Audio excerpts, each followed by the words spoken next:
Palestra do Guia do Patchwork, número 46. Palestra não editada. 13 de fevereiro de 1959. Autoridade. Saudações em nome de Deus e Jesus Cristo. Trago-lhes bênçãos, meus queridos amigos. Abençoada seja esta hora. Muito boas-vindas aos novos amigos. Quero dizer a eles que este caminho trará muitas soluções para todos eles. Soluções que, consciente ou inconscientemente, eles vêm procurando há muito tempo. A maioria das pessoas, mesmo com pouco conhecimento espiritual, sabe, de um modo geral, o que a vida significa e qual a razão para uma existência muitas vezes dolorosa nesta esfera terrestre. Todos vocês sabem que a vida é como uma escola. Vocês passam de uma encarnação para a outra como passam de uma classe para a próxima, completando o ano ou permanecendo onde estão por algum tempo. Aprendendo, desenvolvendo-se ou purificando-se, esta é a explicação para toda a vida na Terra. Mas saber disso não é, por si só, suficiente para resolver seus problemas individuais, meus queridos. Vocês precisam chegar ao ponto de compreender a sua própria existência individual, onde vocês entendam a origem das dificuldades, das tristezas, dos anseios e do não preenchimento de suas vidas. E vocês podem descobrir isso, se aprenderem a compreender a si mesmos. Isso não é tão fácil, nem tão difícil quanto parece. Quando digo compreender a si mesmos, não me refiro aos seus atos, decisões e reações externas. Esses vocês podem explicar e racionalizar, acreditando, portanto, que conhecem a si mesmos. Mas existe algum ser humano que não tenha reações e tome decisões forçadas por suas tendências compulsivas inconscientes? Este caminho particular, no qual eu os conduzo, meus queridos amigos, fará com que vocês entendam, passo a passo, como e onde seus problemas externos estão ligados aos seus conflitos internos, onde vocês reagem emocionalmente de modo a atrair certos acontecimentos como um ímã atrai certas substâncias. Estas forças somente podem ser verdadeiramente entendidas quando vocês desvendarem suas emoções e descobrirem seu significado mais profundo. E com esse conhecimento vocês encontram a razão e o propósito particular de sua vida, de sua existência individual, dentro do plano do propósito geral, que é conhecido, a princípio, por todos. Este propósito geral é um fato bem conhecido, mas como sua existência individual se encaixa neste esquema, é importante ser descoberto por cada um que se empenha em se elevar. Quando uma entidade descobrir isso, ela terá atingido uma fase importante do seu ciclo completo de encarnações. Produzir este conhecimento já é, em si mesmo, o resultado de esforços importantes que, por sua vez, são um sinal de que a alma alcançou um marco significativo no caminho para a elevação. Naquele ponto, vocês cruzam a fronteira entre a inconsciência e a consciência, com uma ampliação de consciência. A verdadeira compreensão de sua existência atual é fundamental na jornada de uma alma de volta a Deus. Na série de palestras que tenho o privilégio de lhes dar, estou lhes conduzindo passo a passo para este objetivo. Ao se conhecerem nos níveis mais profundos do seu ser, por compreenderem seus erros emocionais, não necessariamente nas suas ações, e em caso afirmativo, só como resultado de seus erros emocionais, vocês compreenderão a razão pessoal do propósito desta vida. O assunto desta noite é a questão da autoridade e o que este conceito significa para os seres humanos. Ela é uma questão muito mais importante do que imaginam, meus queridos amigos. A autoridade é o primeiro conflito para uma criança em crescimento. Quando ela atinge certo grau de autoconsciência, o primeiro conflito é a autoridade.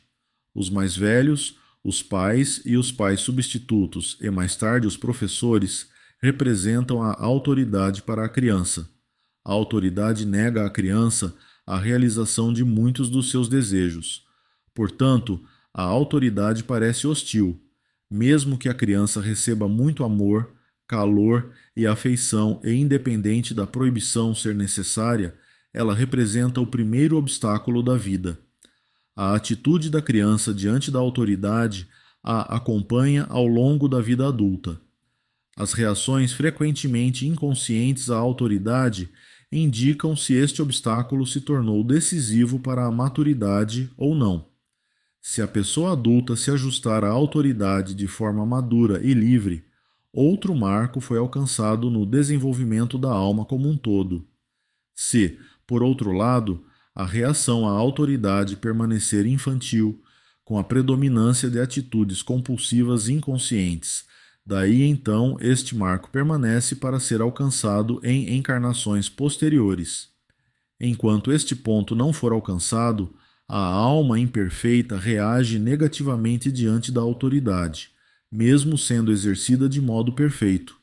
Uma vez que as pessoas são imperfeitas, a autoridade também é muitas vezes exercida de um modo imperfeito. Ergue-se, então, uma barreira entre a criança e a autoridade, o adulto. Se não houver amor, ou se ele não for dado do modo que a criança necessita, isso piora. Mas, mesmo havendo amor, o conflito ainda existe.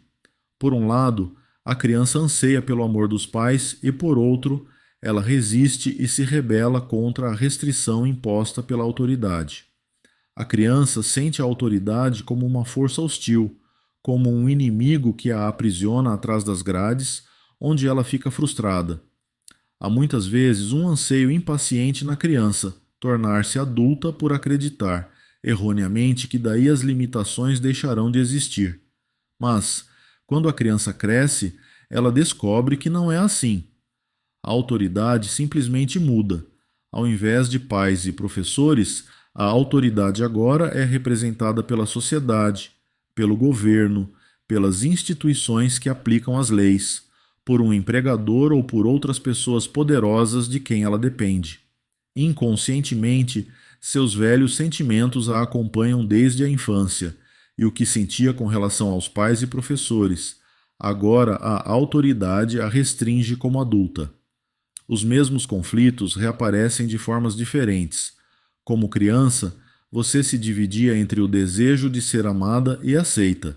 Portanto, você acreditava que era impossível rebelar-se contra a autoridade. Como adulta, você ainda sofre do mesmo conflito básico. Por um lado, rebelando-se abertamente contra as restrições, e por outro, temerosa do estigma de ser excluída, desprezada, de não pertencer. Este conflito só poderá ser resolvido se as emoções inconscientes relativas a ele forem reconhecidas e traduzidas, como sempre digo, em pensamentos e palavras claras e concisas. Isso levará tempo, mas é possível. As soluções comuns criadas pelo inconsciente são geralmente imperfeitas. Eu vou ajudá-los dando alguns indicadores sobre como reconhecer o seu modo particular de reagir diante da autoridade. Vocês reagem à autoridade basicamente de duas formas. Isso ocorre com todos os seres humanos. De um modo geral, há duas categorias básicas com muitas subdivisões, e muitas vezes elas se misturam e estão representadas no mesmo ser humano. Algumas vezes uma reação predomina, em outras predomina o extremo oposto ou uma variação dele. Assim, é importante descobrir quando uma ou outra reação é mais forte e por quê. Você pode e deve relacionar tudo isso aos sentimentos e reações infantis ao seu ambiente inicial. Só então você poderá encontrar o padrão de repetição semelhante ao comportamento e as reações iniciais e, sob esta luz, compreender suas reações atuais. Agora vamos examinar estas duas categorias básicas separadamente, pois será mais fácil, mas, por favor, entendam que são raros os casos em que há uma predominância tão forte de uma tendência em uma pessoa. Há sempre uma mistura. De acordo com as características da personalidade e do ambiente, a primeira categoria é daqueles que se rebelam e se revoltam externamente contra a autoridade. Eles sentem a autoridade como inimiga porque muitos desejos que não eram maus nem prejudiciais, na infância e mais tarde, eram proibidos por um poder hostil, a autoridade. Eles sabem ou pensam que não há nada errado com o que eles querem. Mesmo assim, a autoridade os impede de fazer algo e eles a sentem não somente como injusta, mas também como danosa, limitada e não construtiva.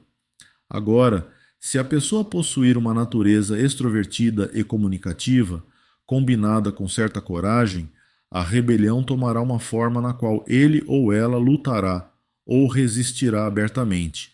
Isso pode acontecer desde a forma mais leve, em atitudes privadas e pessoais, até uma escala mais ampla de rebelião social. Esta última pode acontecer através da filiação em partidos minoritários, com grupos anarquistas ou criminosos. A forma mais extrema desta atitude é representada pela pessoa que comete atos antissociais, e a forma mais leve talvez nem seja percebida pelos outros. No entanto, os mesmos sentimentos de rebeldia existem aí também, de modos sutis, no subconsciente e produzem resultados tangíveis, tanto quanto as reações abertamente rebeldes. Na outra categoria estão aqueles que, em algum momento inconscientemente, embora não tenham pensado nestes termos, sentiram e disseram: se eu me aliar com a autoridade, mesmo não gostando dela, estarei seguro.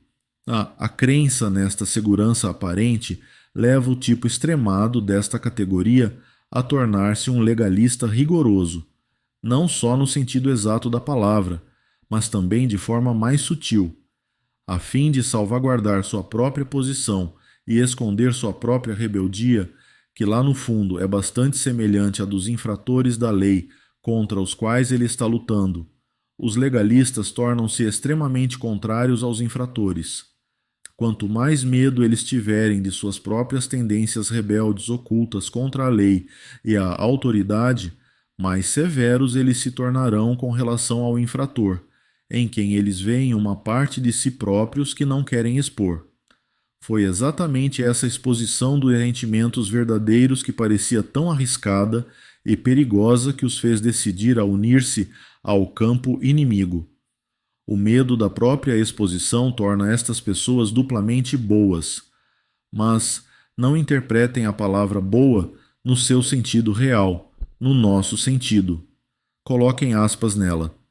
Não estou dizendo que um legalista não possa realmente ser uma boa pessoa, tão verdadeiramente boa quanto outra com tendência à rebelião oculta. Ambas reagem de forma imatura e ignorante. As motivações internas do legalista descrito aqui estão baseadas na fraqueza e no medo, e um ato ou atitude que deriva da fraqueza e do medo não pode produzir bons resultados. O fato desta atitude ter sido adotada de forma inconsciente e na ignorância não altera os resultados. A escolha, em vez de ser adotada de forma livre, independente e forte, foi feita, ao menos em parte, por motivos fracos. Como eu sempre falo, o inconsciente de uma pessoa afeta o inconsciente de outra de modo infinitamente mais forte do que uma atitude, ato ou motivo conscientemente reconhecido.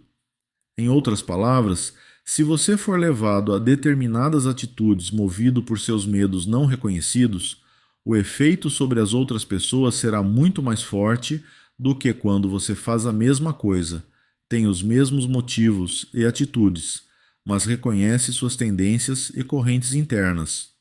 Assim, o legalista, motivado pelas medidas de proteção erradas que escolheu, exerce um efeito particularmente mau sobre o rebelde. Este se sente bem diferente e menos rebelde quando encontra um legalista movido por motivações saudáveis, conscientes e maduras, baseadas na força, não na fraqueza. Peço encarecidamente a vocês, meus amigos, que não levem as palavras legalista, defensor da lei, e rebelde, infrator da lei, no seu sentido lato, referindo-se às suas leis sociais. Pensem nelas também pelo seu sentido psicológico, ao qual eu me refiro. Quanto mais forças e reações escondidas houver na atitude do legalista, mesmo que ele esteja agindo conscientemente de boa fé, mais adversos serão os efeitos sobre o rebelde. A lei verdadeira, a lei divina é diferente da atitude fraca e muitas vezes duplamente intolerante do legalista que escolheu aquela posição baseado no medo e para livrar-se das desvantagens causadas por sua rebelião. Há muitas nuances e variações nos dois tipos opostos. A tendência rebelde deve estar combinada com uma corrente de coragem. Do contrário, a combinação de outros traços e circunstâncias externas podem levar sua rebelião ao enfraquecimento e tornar-se uma resistência cega. No que diz respeito aos legalistas, a quem falta coragem de dar vazão aos seus sentimentos verdadeiros, suas qualidades e seus defeitos são diferentes. Por exemplo, pode haver uma combinação de forte apreço pela ordem e organização e um desejo de paz, ao invés de luta, junto com muitas outras tendências que então determinarão a atitude final da pessoa a este respeito. Espero que nenhum de vocês me interprete mal e conclua que a instância de violar a lei é a desejável, simplesmente porque o outro extremo errado é também imperfeito. Tais concepções errôneas ocorrem com frequência no seu mundo e são responsáveis por visões, filosofias e ensinamentos errados. Sempre que a humanidade descobre uma atitude errada, ela se volta para o extremo oposto, que é igualmente errado. Esses dois extremos opostos colocam um círculo vicioso em ação. Quanto mais forte a rebelião do infrator da lei, mais severo e intolerante torna-se o defensor da lei, para proteger-se de seu próprio medo e rebeldia. Como consequência, a rebelião e a resistência do rebelde tornam-se mais fortes. O infrator da lei não está consciente do fato de que sua resistência não está mais voltada contra a lei em si mesma ou contra a autoridade no seu bom e verdadeiro sentido, mas sim contra a nota falsa vinda do defensor da lei, também inconsciente. Não sei se me fiz claro. Este é um assunto bastante difícil, dado sua natureza sutil. Cada um de vocês pode descobrir, de modo relativamente fácil, a qual destas duas categorias pertence e em que aspectos de sua vida predomina um ou outro. Alguns podem ser predominantemente mais de um tipo do que do outro. Examinando sua vida e suas reações internas, não será difícil descobrir. Uma vez tendo a resposta, vocês podem dar um passo à frente e pensar sobre o remédio. Pensem também sobre o efeito que sua atitude interna tem na sua vida, nos seus conflitos e no seu ambiente, incluindo algumas das pessoas queridas. Se você é do tipo que se revolta e se rebela contra a autoridade, deve então meditar para adquirir o conceito certo. Busque descobrir a diferença entre a autoridade real, no sentido divino, e a autoridade humana imperfeita que você geralmente encontra em sua vida, uma vez que a humanidade é imperfeita. Veja que inconscientemente você ainda pensa que autoridade significa somente o tipo errado, que aqui discutimos. Uma vez que você consiga diferenciar e reconhecer os dois tipos, mesmo que você raramente ou nunca tenha conhecido a autoridade verdadeira, sua resistência contra a autoridade diminuirá automaticamente. Depois deste reconhecimento, você não dará a menor importância à existência do lado distorcido e fraco da verdadeira autoridade e da lei, que protege a você e aos demais. Você não mais sentirá a autoridade como uma força inimiga.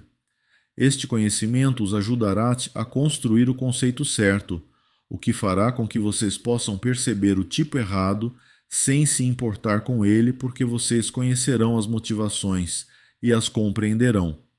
Vocês poderão reconhecer que correntes semelhantes às suas prevalecem no inimigo. Elas apenas se manifestam de modo diferente. Este processo significa ampliar a consciência. Vocês também irão reconhecer a necessidade da lei e da ordem e, portanto, da autoridade, cuja tarefa é mantê-las. O fato de a manifestação do princípio ideal não existir na Terra não vai mais confundi-los. A autoridade ideal, sábia, boa e compreensiva permanecerá uma meta a ser alcançada. Vocês compreenderão que mesmo a forma imperfeita de autoridade, como se manifesta na Terra, é necessária. Em resumo, sua rebelião diminuirá à medida que você ganhar insight e compreensão, à medida que entender por que reagiu tão mal a certas manifestações sutis do tipo errado de autoridade no passado. Além disso, se conscientizará cada vez mais do significado da autoridade divina, que também se manifesta nos seres humanos que alcançaram determinado grau de desenvolvimento nesta questão. Vocês aprenderão a não reagir automaticamente contra algo ou alguém, somente porque ele possa representar a autoridade. A menos que vocês concentrem sua atenção nesta questão, mesmo que o tipo certo se apresente para vocês, vocês não estariam numa posição de sentir e perceber a diferença porque sua intuição está bloqueada por reação e revolta rígida e cega. Mas quando pensarem sobre isso desta forma, podem descobrir que, talvez poucas vezes na vida encontraram alguém que é muito bom, muito sábio e muito gentil, sem ser perfeito de todos os modos e que é, portanto, uma autoridade, não necessariamente em qualquer assunto, não é isso que eu quero dizer, mas uma pessoa de autoridade real. Se observarem em retrospecto a emanação vinda de uma pessoa assim, sentirão que a atitude daquela pessoa era diferente da atitude de um legalista motivado pela fraqueza e pelo medo. Como já falei antes, quando o círculo vicioso continua com uma pessoa que não seja espiritualmente desenvolvida, isso pode levar a atos criminosos, e eles precisam ser detidos, é claro. Quantos criminosos cometem crimes, não por causa do crime em si ou das vantagens que ele possa trazer. A causa subjacente é a oposição à bondade boazinha, real ou imaginada do legalista. Quando as pessoas vão até esse ponto no círculo vicioso, elas não conseguem reconhecer o tipo certo e verdadeiro de autoridade, nem mesmo quando entram em contato com ela algumas vezes, e o tipo fraco e doentio. Elas reagirão de modo cego e indiscriminado porque não sabem que existe uma diferença. Por isso, é tão importante aprender esse conceito e refletir sobre ele. Quando realmente souberem que há dois tipos diferentes de autoridade, o tipo dono da verdade e o tipo mais elevado que está com vocês, vocês serão capazes de abrir mão da generalização de que têm que reagir automaticamente contra qualquer autoridade. Esse processo de raciocínio saudável fortalecerá, entre outras coisas, o seu poder de discriminação, de um modo sutil, não intelectualmente, mas intuitivamente. Agora, quanto à outra categoria, se vocês descobrirem que se encontram mais no lado do legalista, meu conselho é o seguinte, meus amigos. Voltem à sua infância e descubram as situações nas quais vocês se revoltaram. Ao fazer esta busca, mais cedo ou mais tarde descobrirão e realmente lembrarão, talvez apenas como um sentimento vago, mas pelo menos poderão lembrar, de quando decidiram juntar-se ao que parecia ser a força maior, a autoridade como vocês a percebiam. Verão que há motivos bons e verdadeiros e motivos fracos, contidos nestas decisões internas. É tarefa sua encontrá-las e tomar consciência delas. Quando chegarem neste ponto, terão feito grande progresso na estrada do autoconhecimento, no caminho de tornarem-se vocês mesmos. Assim, quando se aprofundarem, entenderão também a reação que os outros têm em relação a vocês. A severidade orgulhosa dirigida a um irmão ou irmã que pertencem ao outro tipo, que às vezes toma conta de vocês, um tanto inconsciente e oculta, diminuirá. Sua reação mudará na medida em que reconhecerem os motivos fracos e temerosos de sua própria tendência legalista. Deste modo, de um ato de fraqueza, vocês extrairão força. Ficarão ao lado da lei como devem, da lei externa assim como da lei interna, mas com uma atitude diferente, com um sabor diferente, com um motivo diferente. Esta é a questão importante. Vocês entenderão que, pelo fato de ficarem ao lado da autoridade, ao lado da lei, tornam-se duplamente responsáveis na obrigação de não rejeitar o lado contrário à lei e ainda tirar a pessoa das malhas do erro, com a sua compreensão. Você só consegue fazer isso se compreender a si mesmo em primeiro lugar e se solidarizar com o rebelde, o que não significa estar a favor da rebelião e das ações resultantes dela.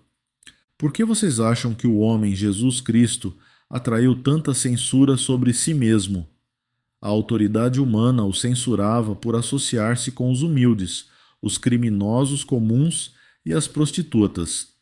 Ele entendia tudo, e todas essas pessoas percebiam a qualidade de compreensão que ele possuía. Elas não se rebelaram contra Jesus porque sentiam não só a verdadeira bondade dele, mas também o entendimento que ele tinha das razões pelas quais elas eram o que eram. Elas sentiam que ele não as julgava, que andava com elas, apesar de opor-se aos seus atos e atitudes erradas. Ele conseguia até mesmo rir com elas e rir do tipo pomposo e errado de autoridade, que se orgulha de suas leis. Este é o tipo de autoridade pela qual vocês devem lutar para conquistar, meus amigos. Ande com alguém que se revolta de um modo sutil e que você pode apenas sentir, enquanto você também, sem perceber, reagiu até agora da forma errada e o outro também sentiu vagamente. Compreenda a atitude do outro compreendendo primeiro a sua própria, rindo com ele, construindo algo em comum com ele. Não se coloque como um juiz, embora possa fazê-lo de modo inconsciente. Este equilíbrio é muito, muito sutil, meus amigos, e deve ser encontrado e resolvido no fundo de sua alma. De modo algum isso implica que o infrator deva ficar impune. Este não é o ponto. Quando ele se torna um perigo para o bem-estar dos outros, ele precisa aprender uma lição. Mas, se isso acontecer, deve-se em parte porque o tipo de autoridade errada prevaleceu por muito tempo, levando o rebelde para mais ignorância e escuridão ao invés de tirá-lo deste lugar. Vejam, meus queridos, todos os sofrimentos desta terra, os problemas reais como a criminalidade, a guerra e as injustiças de todos os tipos, doenças e outros problemas graves são consequência de falhas de longa data. Quando nós, espíritos, somos questionados qual é o remédio para esta ou aquela situação, seja ela geral ou pessoal, fica difícil dar uma resposta, pois toda uma reação em cadeia precisa ser examinada, muitas vezes de um modo desagradável, até que se chegue à raiz do problema. Todos os problemas graves decorrem de um círculo vicioso de raiva, que deve ser esclarecido e entendido, para que se encontre suas raízes.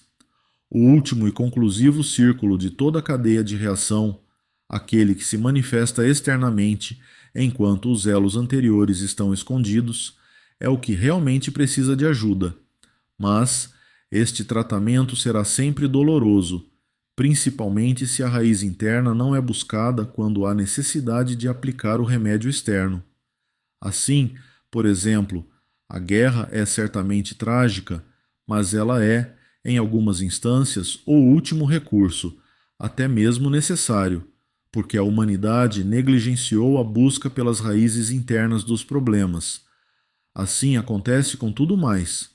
Os criminosos comuns precisam ser impedidos de continuar seus atos pelas instituições que têm o poder de aplicar a lei e que são, elas próprias, imperfeitas. Novamente, a solução deve ser encontrada antes, de modo que o resultado drástico da reação em cadeia possa ser evitado. Nestes círculos viciosos, todos estão envolvidos, não só o rebelde, não só o infrator aparente. Para que se construa um mundo no qual se possa evitar ou quebrar os círculos viciosos antes que eles cheguem à manifestação exterior infeliz, é de fundamental importância examinar suas próprias reações e entender de que modo vocês contribuíram ou estão contribuindo com suas reações emocionais inconscientes para desencadear esse processo. Deste modo, vocês e muitos outros ajudam a evitar a reação em cadeia inteira. O que eu acabei de dizer aqui hoje é mais importante e significativo do que vocês possam imaginar no momento. Sei que não só é extremamente difícil comprimir esses conceitos tão sutis em linguagem humana, como também é necessário esforço e busca para começar a entender o significado interno e profundo e poder ver o efeito maior de toda essa questão. Há alguma pergunta sobre este assunto? Pergunta: no final das contas, Deus não fala somente com quem é uma autoridade real? Resposta: certamente, isso é sabido. Deus é a única autoridade. Mas esta não é a questão desta palestra. Nenhum de vocês está tão desenvolvido para que Deus possa se manifestar sempre. Isso acontece com todos vocês ocasionalmente, mas somente quando vocês estão desbloqueados e flexíveis. Do contrário, a voz de Deus não consegue penetrar no labirinto. Há muitas camadas de imperfeição, de medo, de insegurança e de obstinação para que Deus possa se manifestar. Além do mais, na palestra desta noite eu não tratei da questão de aceitar a autoridade de Deus versus a autoridade humana. A questão é descobrir a atitude de vocês com relação à autoridade como tal.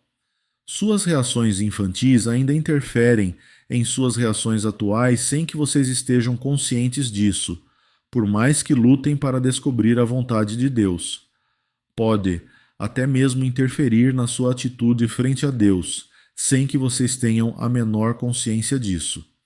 Essa mensagem não tratou da questão relativa a pedir opinião ou o conselho de outras pessoas, assunto este também indiretamente relacionado com o problema que discuti hoje à noite.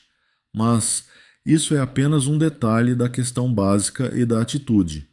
O primeiro passo é considerar a atitude básica de uma pessoa diante do conceito da autoridade humana como tal, de qualquer modo que ela se apresente. Entendem o que eu digo? Pergunta: acontece necessariamente com todo mundo o fato de uma das duas tendências predominar?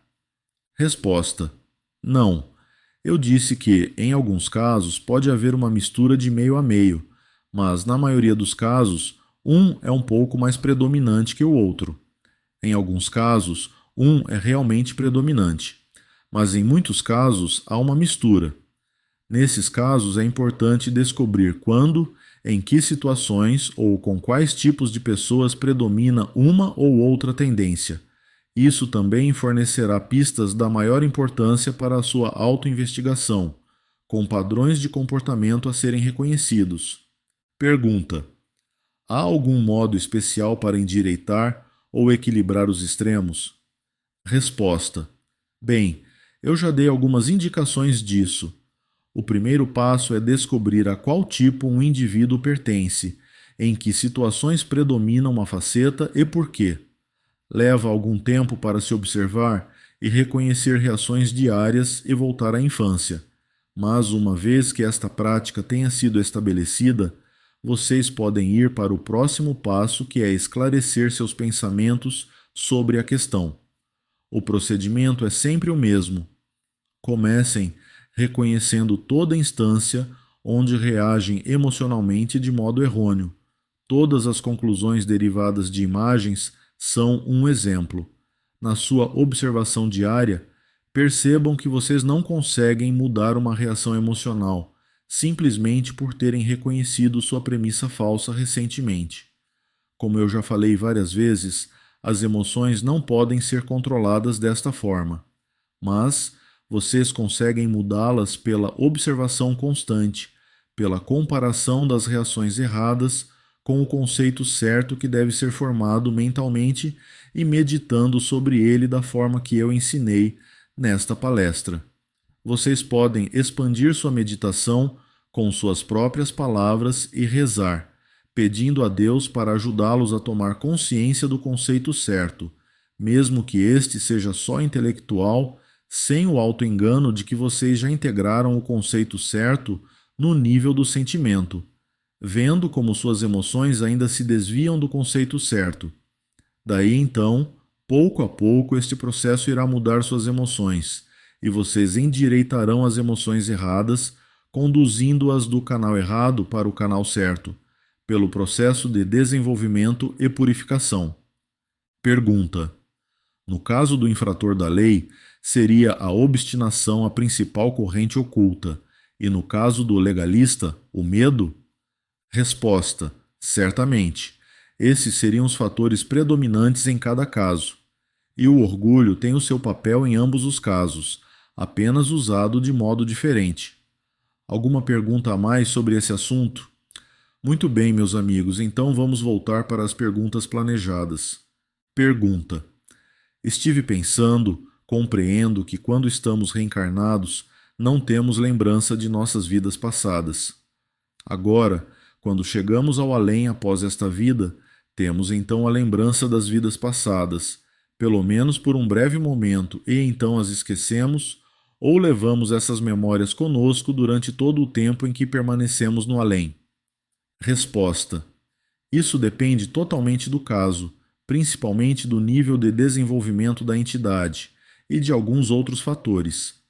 De forma generalizada e sucinta, posso dizer o seguinte: via de regra, quanto uma alma retorna ao seu lar espiritual, ela está em posição, depois de um tempo, nem sempre imediatamente, às vezes mais cedo, às vezes mais tarde, de ver e se lembrar em parte e bastante bem da encarnação anterior à última que viveu, ou de várias vidas precedentes e, dependendo do caso, do plano das vidas passadas e como esta última se conecta às encarnações anteriores. Em alguns casos, é necessário ver algumas encarnações para que se possa avaliar a tarefa e a relação entre causa e efeito que se estende de uma vida para a seguinte. Assim, a personalidade verá aquilo que for importante para julgar e avaliar seu progresso ou a falta deste. Visto que todas as entidades são treinadas para fortalecer a autoavaliação, cada alma sempre tem a oportunidade de primeiro julgar a si mesma, formar planos de atividades, aprendizado e purificação no mundo espiritual, assim como avançar o planejamento da próxima encarnação. Somente quando ainda falta a devida autoavaliação, os espíritos superiores interferem. Para esse fim, determinadas vidas passadas precisam ser reveladas. Tudo o que for revelado permanecerá com o espírito enquanto ele viver no além, e a memória será subtraída somente durante a vida na Terra. Quando ele voltar uma próxima vez, outras encarnações lhe serão mostradas. Somente quando importantes estágios do desenvolvimento geral são atingidos, marcos decisivos, é dada a ele a cadeia completa, toda a sua vida espiritual, desde o momento de sua criação e a queda, até cada existência individual. Isso pode ocorrer em vários pontos altos de seu caminho ascendente, digamos, mais ou menos a cada várias centenas de encarnações, pode haver um ponto desses. E quando o ciclo de encarnações é concluído, o grau de consciência é tão elevado que não se trata mais de uma questão de impedir um conhecimento que possa ser nocivo, ou um empecilho a uma alma em seus esforços, nem de ajudar a recobrar esse conhecimento, caso isso seja favorável. Tudo estará disponível, e o que ele opta por esquecer fica a seu critério. É como quando vocês esquecem determinados incidentes sem importância do passado nesta vida. De outras coisas, vocês gostam de lembrar, ou consideram útil a sua lembrança. Isso fica a cargo de seu livre-arbítrio. Mas quando termina o ciclo de encarnações e a alma está pronta para retornar para o seu lar, não é mais necessário que ela seja ajudada forçosamente com determinadas medidas para se lembrar, como era feito antes que esse estágio fosse atingido. Isso responde à sua pergunta? Pergunta: sim, de certa maneira. Mas eu gostaria de enfatizar o ponto de que, enquanto ainda passamos de encarnação para encarnação, temos a consciência entre as encarnações. Resposta: sem dúvida foi isso que eu acabei de dizer. Pergunta: mas isso não é uma sobrecarga? Resposta: não, não é uma sobrecarga porque somente o que for produtivo e útil será revelado. O que seria uma sobrecarga permanece oculto. E quanto maior o avanço, menos o conhecimento de desvios prévios será um incômodo. Mesmo que algumas informações não sejam exatamente agradáveis, podem ser necessárias à realização daquilo que ainda precisa ser realizado. E vocês não poderão fazer isso, a menos que tenham a percepção de onde, por quê e como falharam. Compare com uma criança que vai à escola, passando de uma série a outra. Enquanto ela está no meio do aprendizado, não tem a visão geral de todo o currículo. Ela aprende sua lição dia a dia. Mas, quando o ano letivo termina, ela deve olhar para trás e ver onde foi bem-sucedida e onde falhou, para saber em que matérias deverá se concentrar, especialmente no próximo semestre. Percebo que esta comparação é imperfeita, mas, de certa forma, vocês podem imaginar algo semelhante. Bem, vou me retirar para o meu mundo novamente, mas os deixarei, meus queridos, com uma bênção muito forte, com uma luz celestial que brilha sobre cada um de vocês. Não se desesperem quando estiverem tristes e desencorajados, já que não há motivo para isso. Porque a vida é eterna e vocês estão construindo sua morada eterna nesta vida, no caminho que estão seguindo tão corajosamente. Nessa casa, vocês poderão viver na felicidade eterna, sem nenhum infortúnio, sem nenhum sofrimento, sem nenhuma separação, jamais. Assim, vão em paz, meus queridos, sejam abençoados em corpo, alma e espírito. Estejam em Deus. O direito autoral do material do guia do Pathwork é de propriedade exclusiva da Pathwork Foundation. O nome Pathwork pode ser utilizado exclusivamente pelas regionais autorizadas pela Pathwork Foundation.